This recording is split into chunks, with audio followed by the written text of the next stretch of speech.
மனம் திறந்த ட்ரம்ப், இலக்கு வைக்கப்பட்டுள்ள ஈரானின் உயிர் நாடி.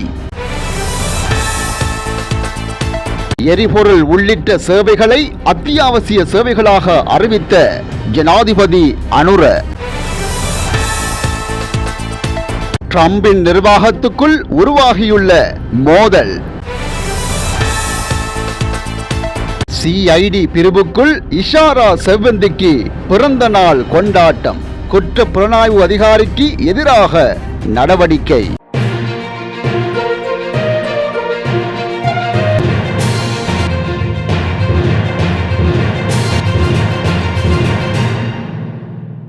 அமெரிக்க ஜனாதிபதி டொனால்ட் ட்ரம்ப் ஈரானில் உள்ள எண்ணெயை கைப்பற்ற விரும்புவதாகவும் கார்க் தீவில் உள்ள ஈரானின் ஏற்றுமதி மையத்தை அமெரிக்கா கைப்பற்றக்கூடும் என்றும் கூறியுள்ளார். ஜனவரியில் வெனிசுலாவின் ஜனாதிபதி நிக்கோலஸ் மதுரோ கடத்தப்பட்டதை தொடர்ந்து வெனிசுலாவில் எண்ணெய் தொழிலை காலவரையின்றி கட்டுப்படுத்த அமெரிக்கா நோக்கம் கொண்டிருந்ததை அவர் குறிப்பிட்டிருந்தார். இந்த சாத்தியமான நடவடிக்கையை வெனிசுலா விவகாரத்தில் அமெரிக்கா கையாண்ட அணுகுமுறையும் ட்ரம்ப் ஒப்பிட்டுள்ளார். உண்மையை சொல்லப்போனால் ஈரானில் உள்ள எண்ணெயை கைப்பற்றுவதுதான் எனக்கு மிகவும் பிடித்தமான விடயம். ஆனால் அமெரிக்காவில் உள்ள சில முட்டாள்கள் ஏன் இதை செய்கிறீர்கள் என்று கேட்கிறார்கள். ஒருவேளை நாம் கார்க் தீவை கைப்பற்றலாம், ஒருவேளை கைப்பற்றாமலும் போகலாம்.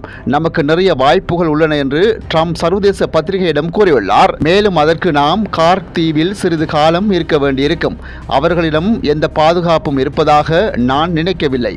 நாம் அதை மிக எளிதாக கைப்பற்றிவிட முடியும் என்று குறிப்பிட்டுள்ளார்.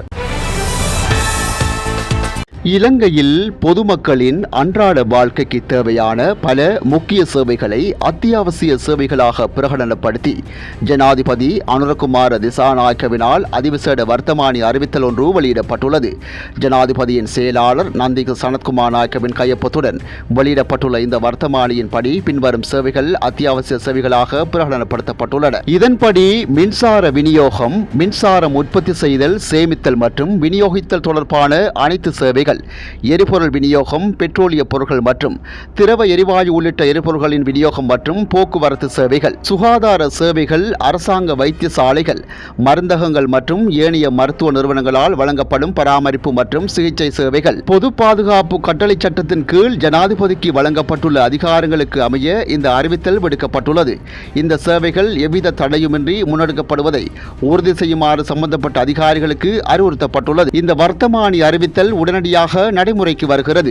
இதன் மூலம் குறித்த அத்தியாவசிய துறைகளில் பணிபுரிவோர் எவ்வித பணி பகிஷ்கரிப்பு நடவடிக்கைகளிலோ அல்லது சேவை தடைகளிலோ ஈடுபட முடியாது என்பதும் குறிப்பிடத்தக்கது. பொதுமக்களின் இயல்பு வாழ்க்கைக்கு எவ்வித பாதிப்பும் ஏற்படாதிருப்பதை உறுதி செய்வதே இந்த அதிரடி நடவடிக்கையின் நோக்கமாகும். பாத்தாள உலக கும்பலைச் சேர்ந்த கனேமுல்ல சஞ்சீவவின் கொலை சம்பவத்துடன் தொடர்புடைய பிரதான சந்தேக நபரான இஷாரா செவ்வந்திக்கு போலீஸ் பிரிவுக்குள் பிறந்தநாள் கொண்டாட்டத்தை நடத்திய குற்றச்சாட்டில் சம்பந்தப்பட்ட அதிகாரிக்கு எதிராக போலீசார் கடும் ஒழுக்காற்று நடவடிக்கைகளை ஆரம்பித்துள்ளனர். இது தொடர்பாக ஊடகங்களுக்கு மேலும் கருத்து தெரிவித்த போலீஸ் ஊடக பேச்சாளர் உதவி போலீஸ் அத்தியட்சகர் எஃப்யூ உட்லர், மேல் மாகாணத்துக்கு பொறுப்பான பிரதி போலீஸ் மா அதிபர் தனிப்பட்ட ரீதியில் குற்றப்புலனாய்வு திணைக்களத்துக்கு விஜயம் செய்துள்ளார். இது தொடர்பில் சிரேஷ்ட போலீஸ் அதிகாரிகள் கொண்ட குழு ஒன்றின் ஊடாக விசாரணைகள் ஆரம்பிக்கப்பட்டுள்ளது. இந்த சம்பவத்துடன் தொடர்புடைய குற்றப்புலனாய்வு திணைக்களத்தின் பொறுப்பதிகாரிக்கு எதிராக கடுமையான ஒழுக்காற்று நடவடிக்கைகளை முன்னெடுப்பதற்கு தீர்மானிக்கப்பட்டுள்ளது. போலீஸ் அதிகாரிகள் அரசு அதிகாரிகள் ஆவர். அவர்கள் குற்றவாளிகளுடன் எவ்வித தொடர்பையும் பேண முடியாது. போலீஸ் அதிகாரிகள் தமது கடமைகளை செய்யும் போது தமது பொறுப்புகளை பேண வேண்டும். மீறும் பட்சத்தில் கடுமையான நடவடிக்கைகளை எடுக்கப்படும் என்றும் தெரிவித்துள்ளார்.